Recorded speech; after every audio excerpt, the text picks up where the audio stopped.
brought to you by Nova शुद्ध घी। जब जब खाए दिल खुश हो जाए, सदियों का नोवा शुद्ध देसी घी, सपना स्वस्थ भारत का। I love घी। 5 दिन पहले एक शख्स को दफना दिया गया था। कब्रिस्तान में उसके कब्र में उसे डाला गया था, जिसके बाद मिट्टी विट्टी डालकर उनका जो अंतिम संस्कार होता है विधि विधान से करके वहां से लोग लौट गए थे।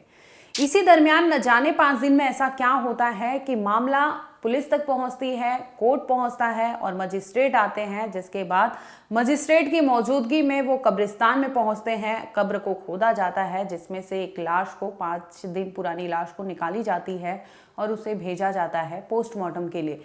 पहले कहानी में ये कहानी सामने आती है कि ये मौत एक नेचुरल यानी साधारण मौत थी। हार्ट अटैक आया था, जिसकी वजह से उस आदमी ने दम तोड़ दिया था। लेकिन जिस तरह से आरोप लगे और कहानी जिस तरह से पूरी 360 डिग्री घूमती है, वो पोस्टमार्टम रिपोर्ट से सामने आती है। पोस्टमार्टम सामने आता है तो पता चलता है कि जिस शख्स को दफनाया गया था ये कहकर कि उसे हार्ट अटैक आया है, ये एक नेचुरल डेथ है। पीएम रिपोर्ट इसकी पूरी कहानी, पूरी थ्योरी पलट कर रख देती है, जिसमें सामने आता है कि ये कोई साधारण मौत नहीं थी, ये सोची समझी साजिश थी, जिसके तहत एक मर्डर को अंजाम दिया गया था।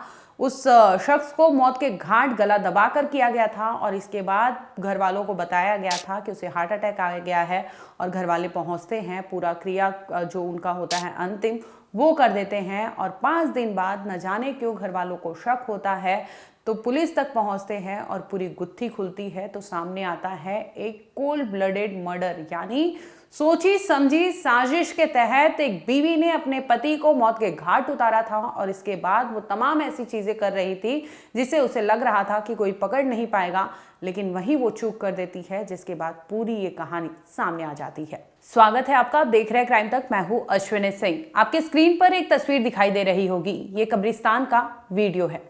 दरअसल एक शख्स को 5 दिन पहले दफनाया गया था, लेकिन अचानक से परिवार वालों को संदेह होता है कि इसकी मौत जो है वो नेचुरल नहीं है। जो इसकी बीवी ने बताया है कि इसका हार्ट अटैक की वजह से इसकी मौत हो गई है। इसके बाद परिवार को संशय होता है और मामला पुलिस तक जा पहुंचता है। अब पुलिस फौरन एफआईआर दर्ज करती है और मामले की तहकीकात में जुट जाती है, जिसके बाद मजिस्ट्रेट का ऑर्डर लिया जाता है और उन्हीं की मौजूदगी में वो कब्र खोदा जाता है। कब्र से इरशाद अब्दुल करीम जो है शख्स, यानी 32 साल की उम्र थी, इनकी मौत हो चुकी थी। मौत 18 नवंबर को हुई थी, जिसके बाद इन्हें पूरे रीति रिवाज से दफना दिया गया था। लेकिन जैसे ही परिवार को शक होता है कि इरशाद की मौत जो है वो नेचुरल नहीं है, फौरन उसकी लाश को वहां कब्रिस्तान से बाहर निकाला जाता है। जब लाश बाहर आती है, अस्पताल ले जाया जाता है, पोस्टमार्टम कराया जाता है, जिसमें जो शक होता है परिवार का उसकी पुष्टि हो जाती है। पीएम रिपोर्ट जब आती है तो उसमें पता चलता है कि ये मौत हार्ट अटैक से नहीं हुई थी, बल्कि इसकी मौत जो है वो मर्डर है। अब आप सोचिए कि एक नेचुरल डेथ कैसे कन्वर्ट हो जाता है मर्डर में और आखिर इसकी कहानी कैसे खुलती है। तो आइए आपको इस वीडियो में पूरे सिलसिलेवार तरीके से समझाते हैं। 18 नवंबर की बात है, तो दोपहर 12:30 से लेके 1 बजे के दरमियानी इरशाद की मौत हो गई थी। रहने वाले ये वडोदरा के तांडलजा इलाके में है, वहीं रहा करते थे अपनी बीवी के साथ। इसी दरमियान उनकी बीवी को पता चलता है कि इरशाद की मौत हो गई है, जिसके बाद वो तकरीबन 3:30 बजे इसकी खबर उनके घर वालों को देती है। परिवार वालों का कहना है कि ये खबर, क्योंकि मौत उसकी 1:30 बजे के करीब हो चुकी थी, 1 बजे के पहले मौत हो चुकी थी, लेकिन उनको खबर जब आती है वो 3:30 बजे आती है। तो ये जो टाइम ड्यूरेशन जो था वो उन्हें खटक रहा था। दूसरी बात ये कि मरने के बाद जो शोकाकुल परिवार था और परिवार के लोग जो गमगीन थे, उसमें इरशाद की जो वाइफ है वो उस तरह की गमगीन नहीं दिख रही थी, जिसके बाद इन्हें शक होता है कि क्या इसकी मौत नेचुरल हुई थी। और यही वजह होती है कि वो बारीकी से इरशाद की वाइफ पर पैनी नज़र रखते हैं। अब नज़र रखने लगते हैं, इसी दरमियान उसका फ़ोन कॉल, मोबाइल जो है उस पर बात करना और जो भी एक्टिविटी करती थी उसे वो मॉनिटर कर रहे थे। उन्हें पता चलता है कि हर 15 मिनट, हर आधे घंटे, हर 1 घंटे, मतलब जितना भी टाइम ड्यूरेशन है उस दरमियान वो मोबाइल पर किसी से बातचीत कर रही थी। घर वालों को शक होता है कि ये हो ना हो मामला कुछ गड़बड़ है, जिसके बाद ये मामला पुलिस तक पहुंचता है। पुलिस इरशाद की वाइफ को पूछने के लिए जब ले जाती है अपने साथ, तो वो कबूल करती है कि आखिर ये कहानी या फिर एक साधारण मौत जो दिख रही थी वो कैसे मर्डर की कहानी या फिर मर्डर की थ्योरी सामने आती है, वो पुलिस थाने में खुलती है। दरअसल वाइफ का कहना था कि इरशाद की हत्या उसने और उसके दोस्त ने मिलकर की थी। घर वालों का कहना है कि इरशाद की वाइफ का जो बॉयफ्रेंड है उसके साथ मिलकर उसने 18 नवंबर को दोपहर 1 बजे के दरमियानी ही उसने उसका गला घोंटकर मौत के घाट उसे उतार दिया था। इसके बाद ये दोनों घर में रहते हैं, योजना बनाते हैं, यानी बकायदा ये प्री प्लान मर्डर था। और इसके बाद घर वालों को फ़ोन करके सूचना देते हैं कि हार्ट अटैक आया है और इरशाद की मौत हो गई है। अब परिवार वाले, क्योंकि ये दुख की घड़ी थी, वो समझ नहीं पाते, आनन फानन में पहुंचते हैं और उसका अंतिम संस्कार करते हैं। जिसके बाद उसकी वाइफ की एक्टिविटी पर जब ध्यान जाता है तो पता चलता है कि इरशाद की मौत हो ना हो, कुछ तो अलग कहानी है और आखिरकार होता वही है। पुलिस के सामने इरशाद की वाइफ कबूल करती है कि उसने अपने दोस्त के साथ मिलकर उसकी हत्या की प्लानिंग की थी, गला घोंटकर उसने उसे मार दिया था। इस पूरे मामले पर पुलिस का बयान सामने आया है, एक बार आप वो सुन लीजिए। Vadodara city JP road police station में एक मृत्यु की घटना सामने आई थी। उसके परिवार वालों ने ये हमें बताया था कि हमारा छोटा भाई है इरशाद, उसका मृत्यु कुदरती मौत नहीं है, लेकिन ये मौत कुदरती नहीं है, हमें आशंका है। उस आशंका के आधार पे हमने इनिशियल रिपोर्ट जनरेट करके उसमें हमने जांच की। जांच के बाद वो जो डेड बॉडी थी उसका पीएम रिपोर्ट भी हमने मंगवाया। उसका स्टडी करके हम एफआईआर दर्ज कर रहे हैं, जिसमें अभी प्रारंभिक आशंका उसकी पत्नी पे है, उसकी पत्नी और उसके दोस्त पे है। उनकी पूछताछ और जांच पड़ताल चालू है। क्योंकि परिवार को लग रहा था कि इसका हार्ट अटैक से मृत्यु हुआ है, तो शुरुआत में परिवार वालों ने मिलकर इसका दफन विधि किया था उस कब्रिस्तान में। उसके बाद उनको घर में ऐसा आशंका लगी हुई उनकी पत्नी के गुलबानू, जो उनकी बीवी है, उनके बर्ताव से कि कुछ ये, और उसकी सेहत भी ठीक थी क्योंकि 30 साल का नौजवान था, उसकी कोई सेहत में ऐसा इशू नहीं थे, तो अचानक उसको हार्ट अटैक कैसे आ सकता है।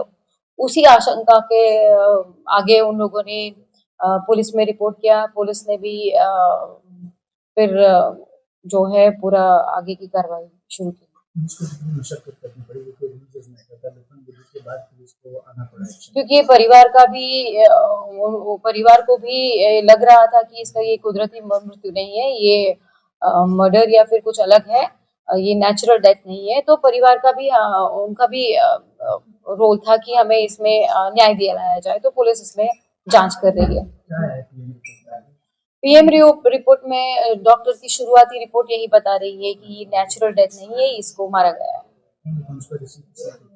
कॉन्स्पिरेसी में अभी पुलिस जांच कर रही है आगे, इसमें कौन कौन मास्टरमाइंड था, किसका क्या रोल था, किसने क्यों किया है, वो सब आगे ये गुनाह दाखिल हो रहा है, उसके अकॉर्डिंग हम जांच कर रहे हैं। कोई आए थे, उसका क्या? हाँ, ये प्रारंभिक ऐसा उसकी जो गुलबानू करके उसकी बीवी है, उस बता रही है कि मेरे दोस्त हैं, हम ये सब मेरे दोस्त के साथ मैंने मिलकर ये कॉन्स्पिरेसी करने का प्रयास किया है, लेकिन ये कौन सी दिशा में क्या है, किसका क्या रोल है, पुलिस इसमें जांच कर रही है। अभी उसकी बीवी की पूछताछ कर रही थी, उसमें हम पूरा उसकी जो है इनपुट्स, उसके आधार पे पुलिस को आगे की दिशा पता चलेगी। बताते चले कि परिवार को शक हो गया था उसके इरशाद की वाइफ पर, जिसकी वजह से उस पर नज़र रखी जा रही थी। इसी दरमियान परिवार वाले जो है वो कहते हैं कि हो ना हो ये मौत नहीं बल्कि ये मर्डर है, और आखिर गुत्थी वही निकलती है कि इरशाद को कोई साधारण मौत नहीं था उसका, और ये पूरी सोची समझी साजिश थी जिसके तहत इरशाद को मौत के घाट उतारा गया था और उसी की बीवी की और बीवी के दोस्त के साथ मिलकर उन दोनों ने इस कांड को अंजाम दिया था। अब आप सोचिए कि एक ऐसे मर्डर अगर परिवार वाले पैनी नज़र नहीं रखते तो शायद ये दफन हो जाता। उसी के साथ ये राज की ये मौत थी या फिर मर्डर मिस्ट्री। गनीमत रही कि परिवार वालों को संदेह होता है, जिसके बाद पोस्टमार्टम कराया जाता है और कहानी जो खुलती है वो एक मर्डर की सामने आती है। पूरी घटना, सबसे पहले मैं आपको ये बताना चाहता हूँ कि जो घटना हुई है उस घटने को लेकर 12:30 और 1 के बीच में जो घटना हुई है, और ये इत्तला हमें दी कि 3:30 बजे, तो वहाँ से भी हमें डाउट होता है, क्योंकि अगर घर में कोई तकलीफ है, कोई समस्या है, कोई प्रॉब्लम है, तो पहले रिश्तेदारों को, भाइयों को कॉल किया जाता है, फ़ोन किया जाता है, बताया जाता है। और ये ऐसा सब कुछ नहीं हुआ। क्यों नहीं हुआ?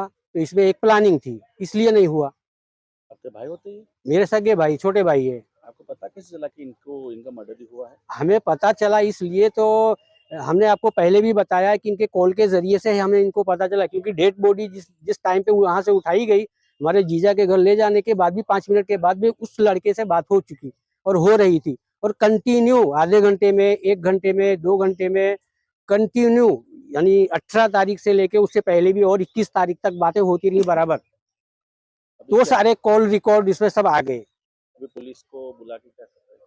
पुलिस को बुला के डेड बॉडी की वेरिफिकेशन कर रहे हैं और उनका पोस्टमार्टम करने के लिए अभी ले जाया जाएगा। बता दें कि इरशाद वडोदरा के तंडलाजा इलाके में अपनी वाइफ गुलबानो के साथ रहा करता था। इसी दरमियान 18 नवंबर को उसका मर्डर कर दिया जाता है और वाइफ गुलबानो जो है वो अपने किसी दोस्त को बुलाती है, जिसके बाद इस हत्या को अंजाम दिया जाता है। और ये पहली दफ़ा नहीं है कि अफेयर या फिर एक्स्ट्रा मैरिटल अफेयर में किसी की जान ली गई हो, और ये पहला ऐसी गुलबानो भी पहली लड़की नहीं है जिसने इस तरह से अपने हस्बैंड को मौत के घाट उतारा है और अपनी पूरी कहानी गढ़ी है। गनीमत रही परिवार ने सही समय पर सही चीज़ें भांप ली। अगर ये चीज़ें नहीं होती तो शायद इरशाद की मौत की गुत्थी कभी सुलझ नहीं पाती।